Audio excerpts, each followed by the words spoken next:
चले चलो, performance of contract of sale. Performance में क्या होता है, सेलर अपना पार्ट परफॉर्म करेगा, बायर अपना पार्ट पर। सेलर का क्या काम है, प्रोडक्ट डिलीवर करा देना, और बायर का क्या काम है, पेमेंट टाइम पे कर देना। डिलीवरी सेक्शन 33 से 39 तक हम पढ़ते हैं डिलीवरी। डिलीवरी की जिम्मेदारी किसकी होती है, सेलर की। ठीक है, अब कई बार आपके कॉन्ट्रैक्ट में डिसाइड होगा, कंडीशन होगी कि डिलीवरी का कॉस्ट कौन बेयर करेगा, या तो वो सेलर करता है या फिर वो बायर करता है, या आधा आधा। ठीक है, वो कंप्लीटली आपके कॉन्ट्रैक्ट पे डिपेंड करता है। Delivery is a voluntary transfer of possession from one person to another. पहले डिलीवरी का मीनिंग देते हैं। डिलीवरी में भी एक्चुअल, कंस्ट्रक्टिव और सिंबलिक, तीनों को उन्होंने एक्सप्लेन किया है कि एक्चुअल डिलीवरी क्या हो गई, कंस्ट्रक्टिव डिलीवरी क्या हो गई, और सिंबलिक डिलीवरी क्या हो गई। एक्चुअल और physical delivery takes place when the goods are handed over by the seller to the buyer or his agent authorized by the take the possession of the goods। ये हमें पता है actual delivery क्या हो गई, हमने seller ने goods किसको दे दिए, बायर को दे दिए। Constructive delivery when the person in possession of the goods acknowledge that he holds the goods on behalf of and at the disposal of the buyer. मतलब क्या हुआ, आपने डील कर ली थी, अभी आप मुझसे 10 प्रोडक्ट्स ले गए, आप बोल रहे हो नेक्स्ट मंथ में 20 और ले जाऊंगा, अभी तक तुम अपने पास रखो। ये कंस्ट्रक्टिव डिलीवरी, पोजेशन मैंने ट्रांसफर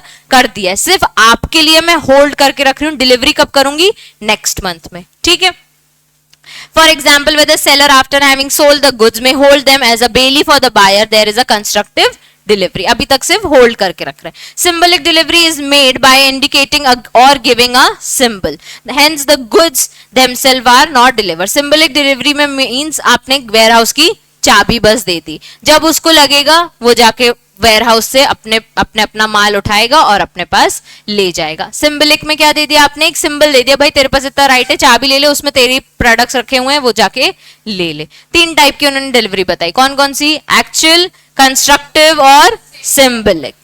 रूल्स ऑफ डिलीवरी बहुत बेसिक है बच्चों, बहुत बेसिक। देखो, delivery should effect putting the buyer in the possession, मतलब बायर के पास क्या चला जाना चाहिए, possession. Seller must deliver the goods according to the contract, contract में जो जो एड्रेस दिया है, जो टाइम पीरियड दिया, उसमें आप वो चीज डिलीवर करो। The seller is to deliver the contract when the buyer applies for delivery, it is the duty for the buyer to claim the delivery. मतलब कि अगर सेलर ने डिलीवरी की है तो वो किस हिसाब से किए, कॉन्ट्रैक्ट के साथ।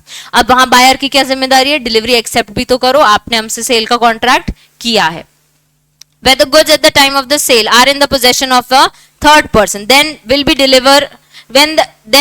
the delivery only when the person acknowledges to the buyer that he holds the good on his behalf।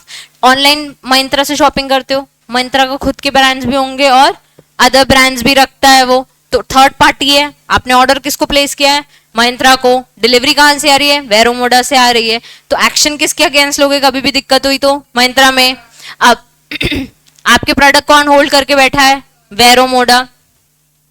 वो ब्रांड को Myntra प्रोडक्ट पहुंचाए और Myntra डायरेक्ट करे, आपको डिलीवरी करे, या फिर वेरोमोडा डायरेक्टली डिलीवरी करे, वो तब होगा जब बायर उसको एक्नॉलेज करेगा कि यस आई एम रेडी, मैंने पेमेंट कर दिया, आप मुझे डिलीवर कर दो। ठीक है, अब seller should tender delivery so that the buyer can take the goods।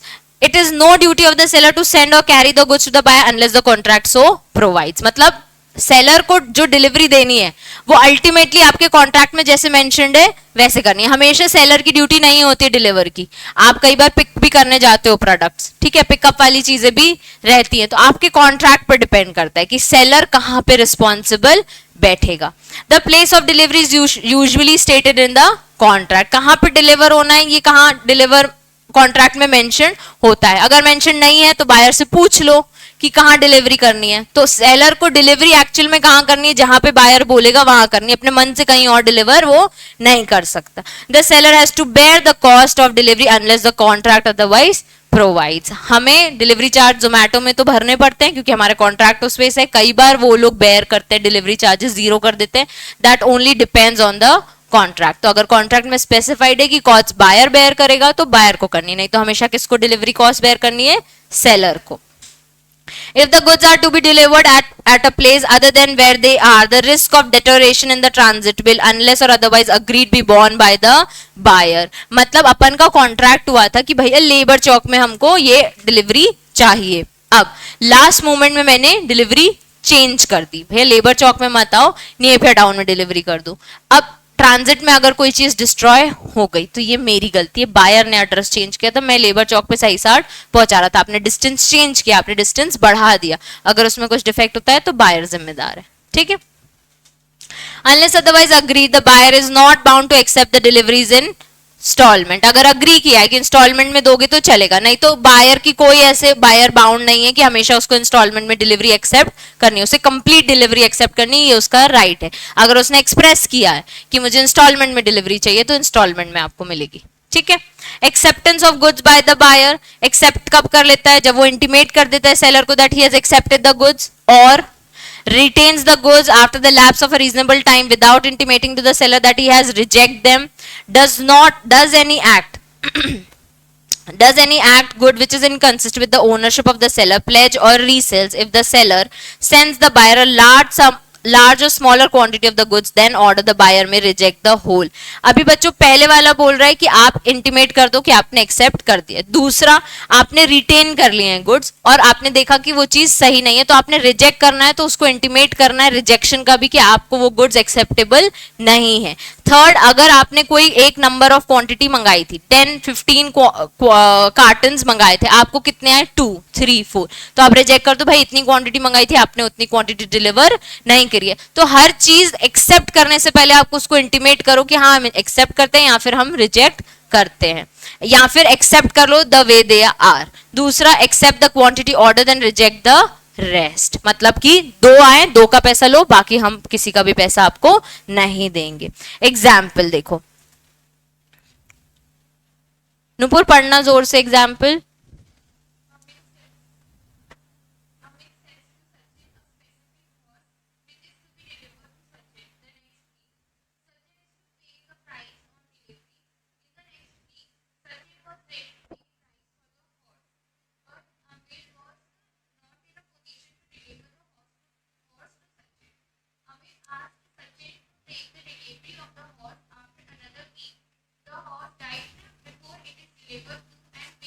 मतलब द पेमेंट भी नहीं हुई और डिलीवरी भी नहीं हुई, हॉर्स पहले ही मर गया। अब टाइम किसने चेंज किया, बायर ने, ठीक है। बायर ने बोला अभी मत दो और नेक्स्ट वीक देना, तब तक वो मर गया। अब एज पर सेक्शन 32 पढ़ना।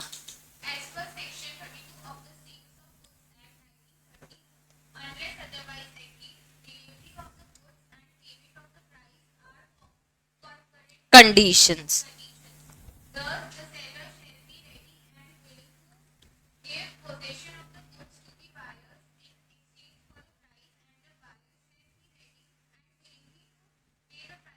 एक्सचेंज ऑफ द पोजेशन, ये तो नॉर्मल ड्यूटी है भाई, सेलर रेडी होना चाहिए कि मैं आपको हॉर्स दूंगा और बायर के हाँ मैं हॉर्स के लिए पे करूंगा। अब in the given case Anil's main duty की क्या थी कि वो डिलीवर करे to the buyer, he fail to perform his part on the contract has Anil will bear the loss. भले उसने नेक्स्ट वीक बोला पर उसकी ड्यूटी क्या थी कि उसने टाइम पीरियड चेंज किया तो आपको डिलीवर, रूल्स ऑफ डिलीवरी में कवर हो गया। आपने डिलीवर नहीं की तो उसको जो भी नुकसान हुआ है, अगर उसने पे किया है तो वो आप उसको वापस दे दो, क्योंकि या तो दूसरा हॉर्स लाके दो और उसको तुरंत पहुंचाओ, डिलीवर कराओ, ठीक है। इंस्टॉलमेंट डिलीवरीज अगर आपके कॉन्ट्रैक्ट में स्टेटेड होगा तो आपको इंस्टॉलमेंट डिलीवरीज करनी है, ठीक है। डिलीवर्ड बाय इंस्टॉल, मतलब यहाँ लिखा है there is a contract for sale जिसमें installment delivery are to be separately paid for either by the buyer और the seller commits a breach of contract. हर इंस्टॉलमेंट में पे करूंगा तो आपने वो क्लियरली कॉन्ट्रैक्ट में मेंशन कर रखा है। It depends on the terms of contract whether the breach is repudiation of the whole contract और severable breach merely giving the right to claim a damage. अभी क्या हुआ, आपने बोला इंस्टॉलमेंट में एक इकट्ठा ऑर्डर कर दिया 100 कार्टन चाहिए, इंस्टॉलमेंट में आना हर 5 दिन में आप मुझे 10 करके दे के 100 खत्म करना। पहले 2 इंस्टॉलमेंट के लिए आपने पे कर दिया, 3rd 4th के लिए आप पे नहीं कर रहे हो। ये आपके कॉन्ट्रैक्ट में डिपेंड करता है कि सेलर को रिजेक्ट करना है, रिपीडेट कैंसिल करना है कि नहीं करना है। सेम वेज अगर बायर ने पेमेंट कर दिया और इंस्टॉलमेंट वहां से नहीं आ रहे तो बायर के ऊपर है कि उसको कैंसिल करना और अपना पैसा वापस लेना है कि नहीं लेना। ये टोटली डिपेंड करता है आपके टर्म्स ऑफ कॉन्ट्रैक्ट में। Suit for breach of contract, दोनों पार्टीज में से किसी एक ने भी अगर ब्रीच ऑफ कॉन्ट्रैक्ट किया है तो इंडियन कॉन्ट्रैक्ट एक्ट के हिसाब से वो कॉन्ट्रैक्ट वॉइड हो सकता है और फिर आप उसके अगेंस्ट एक्शन ले सकते हो। The property in goods are pass to the buyer, the seller may sue him for the price और buyer may sue him for the possession, product, goods, ठीक है।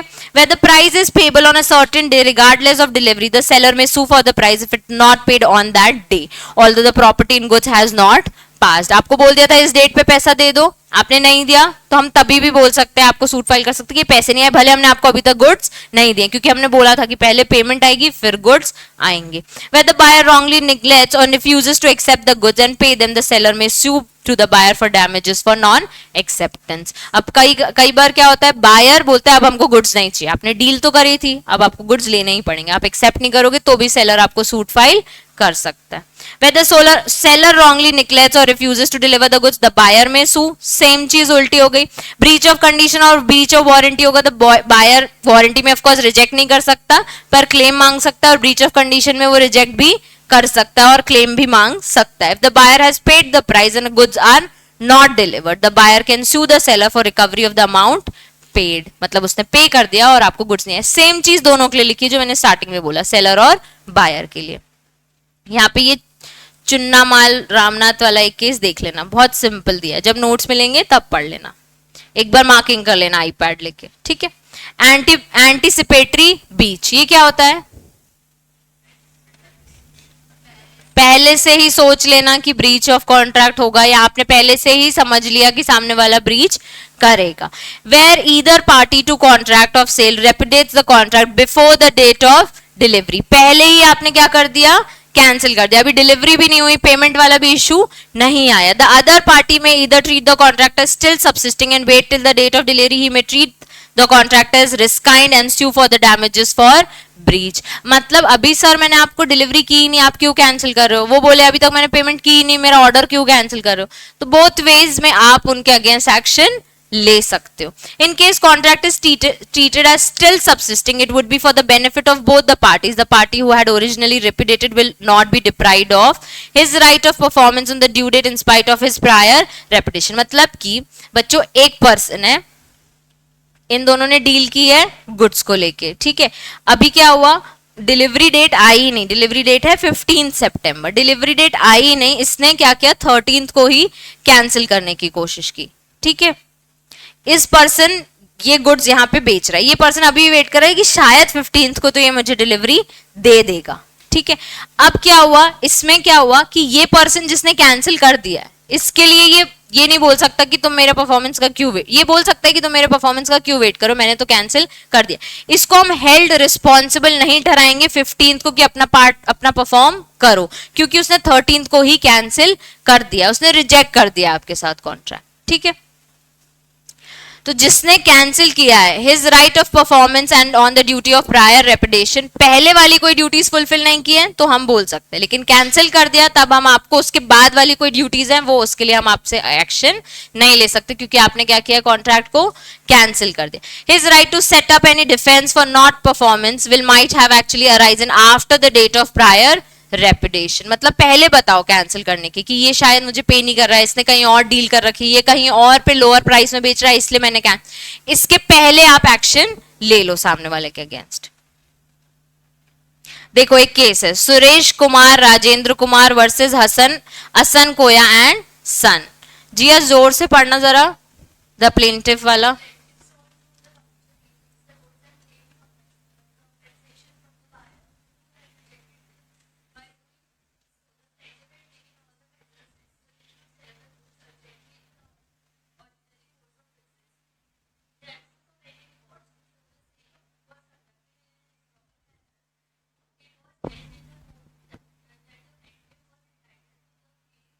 Difference between the price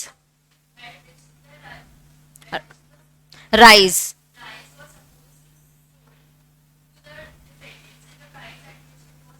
sold. बच्चे क्या हुआ यहाँ पे, समझ आया किसी को? देखो यहाँ पे क्या हुआ, प्लेंटिव है, ठीक है, जिसने एक्शन लिया, उसने कुछ माल बेच दिया था through commission the goods and claimed compensation from the buyer who had rejected it. उसने माल बेच दिया और बायर ने क्या किया, माल लिया ही नहीं, तो उसने क्लेम मांगा कि तुमने रिजेक्ट कैसे कर दिया कॉन्ट्रैक्ट कंप्लीट करने से.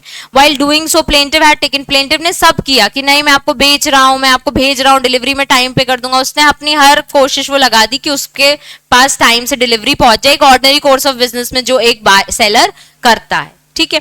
इन absence of any records to show that the sale was conducted in an improper manner. क्या हुआ, जो जिसने रिजेक्ट किया था बायर ने जो कॉन्ट्रैक्ट रिजेक्ट किया था, उसने क्या बोला था कि तुम डिलीवरी ढंग से नहीं कर पाओगे, मैं रिजेक्ट कर दे रहा हूँ। उसने बोला नहीं नहीं मैं कर दूंगा, और उसने हर वो पॉसिबल चीज की और डिलीवरी कराई। ये वो प्रूफ ही नहीं कर पाया कि इम्प्रॉपर सेल हुई है, ठीक है। तो it was held that plaintiff was entitled to claim differences between the price at which rice was suppose to be sold to the defendant the price at which he was finally sold. देखो क्या होता है, जो चीज नुपुर वाला case, जो चीज वो राइस सपोज एक 1000 का कुछ 1 किलो बेचना था उसको, ठीक है, बहुत छोटा सा एग्जाम्पल है। इसने मना कर दिया डिफेंडेंट ने कि मेरे को नहीं लेना, पहले ही मना कर दिया। उसने बोला यार प्लीज ले लो प्लीज ले लो, उसने क्या किया 900 में बेच दिया, ठीक है। उसने बोला यार मुझे बस बेचना था, फालतू खराब हो जाएंगे अपन का कॉन्ट्रैक्ट में, चलो तुम 900 में ले लो, 100 में बेयर करो।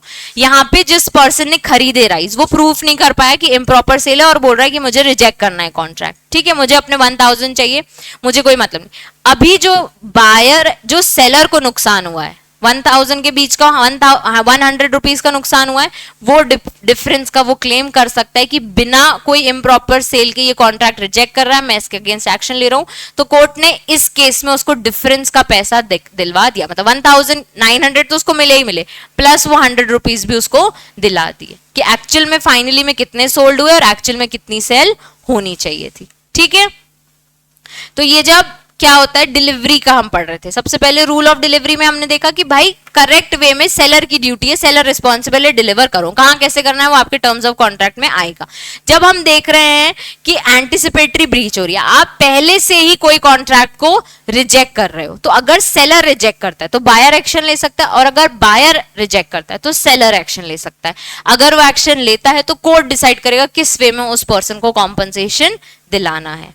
अब हमारे लिए इंपॉर्टेंट टॉपिक है अनपेड सेलर। बच्चों अनपेड सेलर यानी जिसके पास गुड्स हैं और उसको पैसे नहीं मिले हैं, मतलब वो गुड्स बेचने के लिए हैं, पोजेशन ट्रांसफर कर दिया है लेकिन some part of the possession या गुड्स अभी भी उसके अंडर में है। कई बार गुड्स भेज दिए फिर पैसे नहीं आए, तो तभी भी वो क्या कहलाएगा, unpaid seller. Who is an unpaid seller? Section 45 बोलता है when the whole of the price has not been paid और tendered, when a conditional payment was made by a bill of exchange or other negotiable instrument, the instrument has been dishonored, मतलब आपको पैसे मिले ही नहीं है आपने जो बेचा है। तो दो चीजें, अनपेड सेलर कौन होते हैं, whole of the payment has not been received, partly paid नहीं लिखा है बच्चे, whole of the price has not been received और टेंडर्ड, ठीक है, उसको हम कंप्लीटली बोलेंगे अनपेड सेलर। अगर पार्टली पेड होता तो पार्टली पेड सेलर, ठीक है। When a conditional payment was made by bill of exchange or other instrument and the instrument has been dishonored, मतलब आपने चेक दिया था, बैंक में गए तो आपके बैंक अकाउंट में पैसे हैं ही नहीं। Unpaid seller has some rights, क्या राइट्स हैं, लीन और right to retain the goods, अपने पास गुड्स वापस ला सकता है, लीन रख सकता है, अपने कंट्रोल में रख सकता है, right to stoppage in transit, तुरंत ट्रांसपोर्ट पे माल रुकवा सकता है कि इसके पास नहीं देना, ये पैसे नहीं देगा या इसका चेक डिसऑनर्ड हो गया। राइट टू रीसेल, प्रोडक्ट्स दोबारा कहीं पे रीसेल कर सकता है जो अपन ने ऊपर देखा था, और right to withhold the delivery, कैसे ना कैसे डिलीवरी वो रुकवा सकता है, पेमेंट करो तो मैं डिलीवरी आगे बढ़वा दूंगा। इन्हीं पॉइंट्स को उन्होंने एक्सप्लेन किया। देखो 3 और 4, देखो सबसे पहले right to lien, right to lien में the goods have been sold without stipulation as to credit, मतलब उसने कंडीशन नहीं लगाई थी कि मैं क्रेडिट पे आपसे गुड्स ले रहा हूं, तो आपने क्या किया, गुड्स जब्त कर लो भाई, पहले पैसे दो फिर ही मैं आपको प्रोडक्ट दूंगा। The goods have been sold on credit but the term of credit has expired, आपने बोला था 3 महीने में पेमेंट कर दूंगा, आपने पेमेंट नहीं करी और द बायर बिकम्स इंसॉल्वेंट, अब वो पैसे देने के केपेबल नहीं बचा तो आप क्या कर लोगे, उसके गुड्स को लीन कर दोगे। A lien is lost, मतलब लीन कब नहीं कर सकते, when the seller delivers the good to the carrier or other bailey for the purpose of transmission to the buyer without reserving the right of disposal of the goods। अब आपने क्या किया, goods तो दे दिए सामने वाले को या थर्ड पार्टी को दे दिए कि वहां डिलीवर कर दो, तो आप कहां से लीन करोगे, गुड्स तो बायर के पास पहुंच गए हैं। द बायर और his agent lawfully obtains the possession of the goods, तो अल्टीमेटली गुड्स किसके पास चले गए, बायर के पास, तो आप लीन नहीं कर सकते। By waiver of his lien by the unpaid seller, या वो बोल देगा चल छोड़ यार रख अपने पास गुड्स, मैं दूसरी तरह तरीके से एक्शन ले लूंगा। तो राइट टू लीन आपके पास कब आता है, जब आपने कोई क्रेडिट की कंडीशन नहीं लगाई थी, अगर क्रेडिट की कंडीशन लगाई थी तो क्रेडिट टाइम पीरियड एक्सपायर हो गया या फिर बायर इंसॉल्वेंट हो गया। अब लीन कब लॉस्ट हो जाती है? जब सामने वाले गुड्स के पास, सामने वाले बायर के पास गुड्स का पोजेशन चला जाता है, या तो अपने एजेंट के थ्रू या फिर किसी थर्ड पार्टी के थ्रू या फिर अनपेड सेलर ही वेव ऑफ कर देता है। Stoppage in transit, stopping the goods while they are in transit, resuming the possession of them and retaining the possession until payment of price। जब तक पैसे नहीं दोगे तब तक ट्रक आगे नहीं जाएगी। तब कब करते हो? The right to stop is available to an, जब वो इंसॉल्वेंट हो जाए या goods are in transit. Obviously transit में होंगे तभी आप स्टॉप कर पाओगे। The buyer is insolvent, he has ceased to pay his debts in ordinary course of bank, can not pay his debts as they become due. It is not necessary that he actually been declared insolvent by the court। कई बार वो झूठा भी बताता है कि मेरे पास पैसे है नहीं और आगे जाके डील कर रहा है, तो कोर्ट के साइड से प्रूफ आना चाहिए या एक्चुअली में पता चलना चाहिए कि वो पर्सन इंसॉल्वेंट है। अगर वो दिखा भी रहा है तो भी हम ट्रांजिट में होल्ड कर सकते हैं, ठीक है। अब the transit comes to end in the following cases: if the buyer obtains the delivery before the arrival of goods at their destination, मतलब कब ये राइट चला जाएगा? जब ट्रांजिट पहुंच गया डेस्टिनेशन में, ठीक है। If after the arrival of goods at the destination, the carrier acknowledges to the buyer that he holds the goods on his behalf even if the future destination of goods is indicated by the buyer। अब transit आपका पहुंच गया है, buyer ने acknowledge भी कर दिया ये मेरे गुड्स हैं, तो भी आप उसको होल्ड नहीं करा सकते। मतलब तब आप ट्रक ड्राइवर को नहीं बोल सकते कि ये माल उसको मत देना, क्योंकि उसने एक्नॉलेज कर लिया ये गुड्स मेरे हैं और उसके पास अंदर जा रहा है माल। If the carrier wrongfully refuses to deliver the goods to the buyer, तब आप होल्ड करा सकते हो कि क्या होगा? सामने वाले ने बोल दिया कि मुझे वहां से ऑर्डर आ गया कि मैं आपको ट्रांसपोर्ट वाला गुड्स आगे नहीं दे सकता, ठीक है।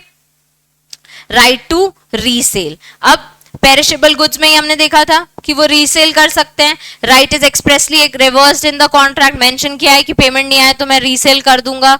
दूसरा, the right in exercise of right to lien और stoppage in transit, the seller gives the notice to the buyer intention to resell, the buyer does not pay the 10, मतलब मैंने तुम्हें नोटिस भी दिया कि 30 दिन के अंदर पेमेंट दे दो नहीं तो मैं गुड्स रीसेल कर दूंगा, तो आपने नोटिस को भी नहीं फॉलो किया और मैंने यहाँ रीसेल कर दिया। तो मेरे पास ये राइट है जब मैं आपको नोटिस दे दूं या पेरिशेबल गुड्स है या फिर कॉन्ट्रैक्ट में स्पेसिफिकली स्पेसिफाइड है। अब right to withhold the delivery, तो जितने पॉइंट्स अबव पढ़े हैं हमने, अगर उस चीज का वो पेमेंट नहीं करेगा तो मैं डिलीवरी होल्ड कर सकता हूं, ठीक है। Right of an unpaid seller against the buyer, कुछ नहीं, सूट फाइल कर सकता है, यही एक राइट है, क्या ही करेगा और ट्रांजिट में रोक लेगा, सब कर लेगा, पर पैसे तो उसको चाहिए, उसका तो नुकसान हो रहा है तो सूट फाइल करेगा, ठीक है। सब डिलीवरी जाते टाइम ट्रक को रोक लिया उसने तो भी उसको नुकसान तो है ना, ट्रक वापस आएगा, उसको ट्रांसपोर्ट का पैसा तो करना ही है, तो सूट फाइल कर सकता है फॉर द प्राइस या फिर for damages. Auction sales, important topic. Auction sales क्या होते हैं बच्चे? बिडिंग, ठीक है। A sale by auction is a public sale where goods are offered to take by the bidders, मतलब वो ऑर्डर नहीं होता 101, 102, 103 वही बात, ठीक है। It is a proceeding at which the people are invited to complete for the purchase of the property for successive offer and advancing sum. कोई भी मोबाइल फोन रखा है ऑक्शन सेल के लिए, ठीक है, मैंने इसकी प्राइस 1 लाख रुपए रख दी है, अब तुम कोट करो तुम्हें क्या करनी है। कोई 1 लाख बोलेगा, कोई 2 लाख, कोई 3 लाख, अपने हिसाब से जो फाइनल 1 लाख 3 लाख सपोज मेजर गई तो 3 लाख 1 2 3, तो 3 लाख में ये बिक जाएगा। तो इसको अगर लिखना है, मीनिंग सबको पता है। सबसे पहले बोल रहा है पब्लिक सेल है जहां पे आपने गुड्स ऑफर किए हैं टेकन बाय द बिडर्स, तो पब्लिक सेल है, गुड्स ये है, बिडर्स कौन हो? तुम सब, ठीक है। It is a proceeding at which people are invited to complete the purchase of a property by successive offer and advancing sum. तो तुम्हारे पास ऑप्शन है कि तुम्हें इस प्रोडक्ट के लिए, इस गुड के लिए, इस प्रॉपर्टी के लिए कितना एडवांस तुम मुझे दे सकते हो। Section 64 lay down the rules regulating auction sale, कैसे फॉलो होता है ऑक्शन सेल, ये इसके रूल्स में बताया हुआ। Where the goods put up to sale in lots, each lot is a prima facie deemed to be the subject of separate contract of sale. The sale is complete when the auctioneer announces its completion by following the hammer in other customary manner until such announcement is made by any bidder retract his bid। मतलब इधर से किसी ने बोला 1 लाख तो इधर किसी ने बोला 1,50,000, किसी ने बोला 1,75,000, जब तक ये चलता रह रहा है तब तक अमाउंट एडवांस का बढ़ता जाए। जैसे ही मैंने हैमर पुट किया तो वो चीज वहीं कंप्लीट हो जाती है, ऑक्शन सेल खत्म हो जाती। तो जो एक्चुअल हम सीन देखते हैं उसी को ही वर्ड्स में उन्होंने लिख के किया है। अगर याद करना हो तो सबसे पहले बच्चे क्या है, ये एक पब्लिक सेल है। दूसरा, लोगों को आप इनवाइट करते हो, ऑफर करते हो to complete the purchase of a property by advancing sum, ठीक है, इसके रूल्स बताए हुए हैं सेक्शन 64 में, जिसमें क्लियरली बोल दिया कि अगर कोई सेल अनाउंस की गई है तो उसमें जब तक हैमर नीचे नहीं जाता है तो फाइनल पेमेंट का अनाउंसमेंट नहीं आता है, नहीं जब तक रीट्रैक ऑफ बिडर्स चलता रहता है तो वो प्राइसिंग बढ़ता जाता है। A right to bid may be reserved expressly by on behalf of the seller. तो ये जो राइट है इस फोन को बेचने का, ये किसके पास है? कंप्लीटली सेलर के पास है। इसमें बायर और सेलर इन्वॉल्व होते हैं, इसलिए ऑक्शन सेल हमको एक्सप्लेन किया गया है। ट्रेडिंग कॉन्ट्रैक्ट्स इन्वॉल्विंग रेल और सी ट्रांजिट, इसमें देखो बच्चे ये तुम्हारे नॉलेज के लिए, अगर उनने पूछ लिया रेल और सी ट्रांजिट तो फ्री ऑन बोर्ड हो गया एक, फ्री ऑन रेल हो गया, और एक CIF CFI cost and insurance freight और एक्स शिप। देखो फ्री ऑन बोर्ड क्या होता है बच्चे, कभी सुना है? अच्छा, टैक्स में कभी देखोगे, कस्टम्स वगैरह में। It is the duty of the seller to put the goods on a boat ship at his own expensive. मतलब अगर तुमने मुझसे कोई गुड ऑर्डर की है जो कि थ्रू शिप्स आते हैं, ठीक है, या फिर रेलवे आते हैं, तो मैं उसमें अगर डिलीवरी ऑफ मतलब पूरे चंक ऑफ गुड्स उसमें डाल रही हूं तो उसके एक्सपेंसेस कौन बेयर कर रहा है? Seller bill. तो अगर सेलर बेयर करता है तो आपको आता है नोट फ्री ऑन बोर्ड, मतलब आपको बोर्ड के चार्जेस बेयर नहीं करना है। मतलब मैं अगर सेल कर रही हूं कोई प्रोडक्ट और मैं लिख रही हूं कि ये प्रोडक्ट है, इसका प्राइस ये है, फ्री ऑन बोर्ड, मतलब आपको शिपिंग चार्जेस बेयर नहीं करने। और अगर अपन लिखते हैं इंक्लूसिव ऑफ शिपिंग चार्जेस तो मैं फ्री ऑन बोर्ड नहीं बोलूंगी उसको, ठीक है। The property in good passes to the buyer only after the goods have been put on the board of ship. They are at the buyer's risk as soon as they are put on the board ship, usually named by the buyer. मतलब किस ship में डालना है ये कौन बताएगा? Buyer बताएगा। The seller must notify the buyer immediately the goods have been delivered on the board so that the buyer may insure them. If he fails to do so, he shall be deemed to the seller's risk during such sea transit. देखो इसके expenses कौन bear कर रहा है? Seller bear कर रहा है, इसलिए उसको वो बोल रहा है फ्री ऑन बोर्ड। जैसे ही वो डाल देगा तो बायर को इंटीमेट कर दे, भाई मैंने इसमें इस तुम्हारी बताई हुई शिप में मैंने इनको डाल दिया, अब इनको इंश्योर कर लो, तुम्हें कैसे उनको वहां पे लेना है, ठीक है। अब ऐसे ही फ्री ऑन रेल, मतलब ये शिप हो गया, अब ये रेलवे हो गया, मतलब ट्रेन के खर्चे मैं बेयर कर रहा हूं। Similar provision prevails in these contracts as free on board. CIF cost and insurance freight, cost of insurance and freight. Freight charges मतलब वही जो डिलीवरी चार्जेस होते हैं और इंश्योरेंस जो कराते हैं हम। तो CIF contract is a contract of sale insured goods lost और not lost be implemented by the transfer of proper document. तो आप अगर CIF भी लगा के दे रहे हो या CFI भी उसको लगा के दे रहे हो तो ये सेलर बेयर कर रहा है तो वो मेंशन कर दे, और अगर उसको बेयर करना है तो वो बता दे, ठीक है। अगर फ्री ऑन बोर्ड और फ्री ऑन रेल मतलब आपको इसके पैसे नहीं भरने। CIF में बता दे रहे हैं इतना कॉस्ट एंड इंश्योरेंस का चार्जेस है, इतनी कॉस्ट आएगी, ठीक है। In such type of contract the seller not only bears all the expenses of putting the goods on the board the ship as in free on board contract but also bears the freight and insurance charges. तो आप उसको बता दो। कई बार seller क्या करते हैं, amount जैसे आईफोन तुमने अब्रॉड से मंगाया, वो क्या करेंगे, बोलेंगे 1,50,000 का, और उसमें बता देंगे फ्री ऑन बोर्ड चार्जेस इतना इतना rupees, cost and freight, cost of freight insurance charges इतना इतना रुपीस। वो बेयर सेलर कर रहा है, वो रिकवर आपसे कर लेते हैं जनरली, ठीक है। पर in the law scenario that has to be beared by the seller, ठीक है। Ex ship here the seller is bound to arrange the shipment of the goods to the port of the destination। पहले ship का address वगैरह कौन बता रहा था? Buyer बता रहा था। यहाँ पे सब सेलर ढूंढेगा, कहाँ जाएगा, कैसे डेस्टिनेशन में होगा, तो ये सब कुछ कौन डिसाइड कर रहा है? सेलर डिसाइड कर रहा है। And to such further inland destination as the buyer may stipulate. Ultimately buyer के पास तक का पहुंचने का काम कौन कर रहा है? सेलर कर रहा है। फ्री ऑन बोर्ड क्या कर रहा है? सिर्फ शिप पे चढ़ा देगा। एक्स शिप में क्या कर रहा है? शिप से लेकर डेस्टिनेशन तक की जिम्मेदारी सेलर ले रहा है, ठीक है। The buyer is not bound to pay until the goods are ready for unloading from the ship. All freight charges are paid. The goods travel at the seller's risk and he is not bound to insure them. जब destination में आ गया तो किसकी responsibility? Completely buyer की। Destination पे आ गया उस तब तक किसकी रिस्पॉन्सिबिलिटी है? सेलर की। बच्चों एक सेकेंड बस देखो, हमने स्टार्ट किया था सेल ऑफ गुड एक्ट, ठीक है। ये कब आया है? 1930। चैप्टर इजी है, एक दिन में हमने पढ़ लिया, तुम 2 दिन में रिवाइज इसको कर सकते हो। अगर आज ही हो गया तो बहुत अच्छी बात है। इसमें हमने कुछ कुछ चीजें इंपॉर्टेंट देखी। सबसे पहले गुड्स क्या होते हैं, मोड्स ऑफ फिक्सिंग प्राइसेस क्या होते हैं, पेरिशिंग गुड्स का इफेक्ट क्या होता है? जब हम गुड्स पढ़ रहे थे तो एग्जिस्टिंग, फ्यूचर और कंटिंजेंट पढ़ा। एग्जिस्टिंग में हमने देखा स्पेसिफिक, जेनेरिक, असर्टेन, अनअसर्ट। फिर 4 मोड्स ऑफ फिक्सिंग प्राइसेस देखे, जिसमें हमने देखा कि तुरंत तुरंत एग्जीक्यूटेड कॉन्ट्रैक्ट, दूसरा डीलिंग्स पे डिपेंड करता है, तीसरा स्टिपुलेट कोई कंडीशन पे डिपेंड करता है, चौथा थर्ड पार्टी पे डिपेंड करता है। फिर हमने बहुत इंटरेस्टिंग चीज देखी थी, कंडीशन एंड वारंटी। कंडीशन अगर बायर क्लियरली स्पेसिफाई कर दे तो वो पर्सन को फुलफिल करनी है। सेलर को वारंटी कई बार एक subsequent collateral with the condition आती है, जो प्रॉमिस फ्रॉम द सेलर आता है। कई बार 3 ऐसी कंडीशन जिसमें सिंक इन हो जाती हैं, ठीक है। कौन सी कंडीशन सिंक इन हो जाती है? किससे? वारंटी से। सबसे पहले वेव कर देता है वो अपना राइट कि चलो ठीक है। दूसरे वाले में क्या है?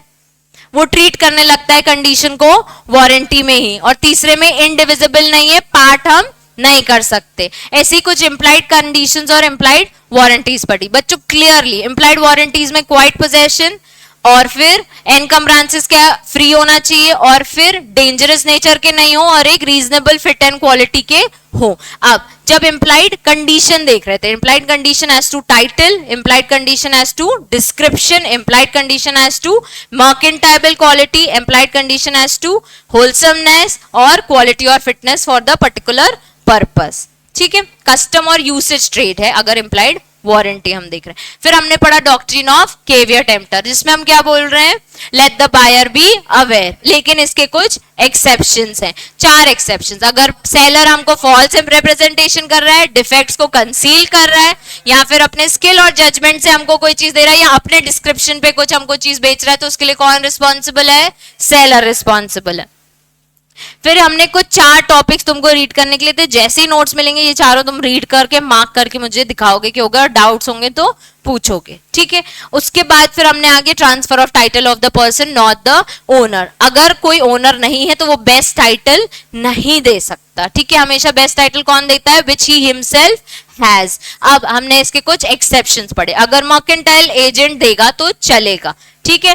पोजेशन अगर वॉइडेबल कॉन्ट्रैक्ट के अंदर है तो आप सेल कर रहे हो तो चलेगा। अगर पोजेशन आफ्टर सेल दे रहे हो तो भी चलेगा। एस्टॉपल दे रहा है तो चलेगा। अनपेड सेलर दे रहा है तो भी चलेगा। अगर कोई अदर लॉज में आ रहा है तो भी चलेगा। मतलब ऐसे टाइटल्स को हम वैलिड टाइटल मांगेंगे। एफ वाला बच्चे, एफ वाले में क्या हो रहा था? जैसे एक शॉप है, ठीक है, एक शॉप है ये, ठीक है, ये मेरा स्टोर है। अब तुम यहां आई तो मेरी फ्रेंड हो, तुम बैठी थी स्टोर पे, मैं भी बैठी थी। अब मैं कस्टमर्स के साथ डील कर रही थी ऑलरेडी। तुमने सोचा कि यार मैम बिजी है, मैं भी हेल्प कर देती हूँ। तुमने एक कस्टमर को एंटरटेन किया और एक प्रोडक्ट बेच दिया बकायदा, ठीक है। मैंने देखा कि हाँ तुम मेरी हेल्प कर रही हो, मैंने तुम्हें क्वेश्चन नहीं किया कि तुम्हारे पास ये अथॉरिटी नहीं, हेलो मैं ये काम करूंगी तुम ये काम मत करो। मैंने तुम्हें इनडायरेक्टली एस्टॉपल करने का मौका दिया। क्या उस पर्सन को पता था तुम उस शॉप की ओनर नहीं हो? उसने सोचा ये मुझे बेच रही है मतलब ये ओनर है। तुमने अपने आप को प्रेजेंट किया, एस्टॉपल किया कि भाई मैं इस जगह की ओनर हूं, आओ मैं तुम्हें। दोनों चीजें होती बच्चों, इसको ऐसे समझो। जब हम कॉन्ट्रैक्ट बाय एस्टॉपल मतलब मैं किसी को ऐसा अपने आप को प्रेजेंट कर रही हूँ कि मैं इधर पे मैं साक्षी मैम हूँ, ठीक है। अब मैं कंपनी लॉ पढ़ाने लग जाऊं तो मैं एस्टॉपल कर रही हूँ to present yourself, representing myself as Pinky ma'am, ठीक है। तो मैं क्या कर रही हूं यहाँ पे? एस्टॉप जो वर्ड आता है ना वो ऐसा आता है कि Pinky has been एस्टॉप्ड to say it, कि उन्होंने मुझे अथॉरिटी नहीं दी थी। अगर वो साइलेंटली देख रही हैं कि मैं कंपनी लॉ आके पढ़ा रही हूं तो now she is stopped to say it कि आपको ये अथॉरिटी नहीं है। क्योंकि जब मैं पढ़ाने बैठ गई, मैंने 1 आवर पढ़ा दिया, तब आपने कुछ नहीं बोला। अब आप मुझे बोल रहे हो कि आपको ये अथॉरिटी नहीं, तो वहां मैं आपको एस्टॉप करा देती हूँ, ठीक है। तो उसमें एस्टॉप्ड जो चीज आती है वो तब आती है जब किसी ने अपना प्रेजेंटेशन कुछ और दिखाया। तुमने वहां पे दिखाया कि तुम वो शॉप की ओनर हो जबकि तुम नहीं थी, तुमने प्रोडक्ट बेच दिया।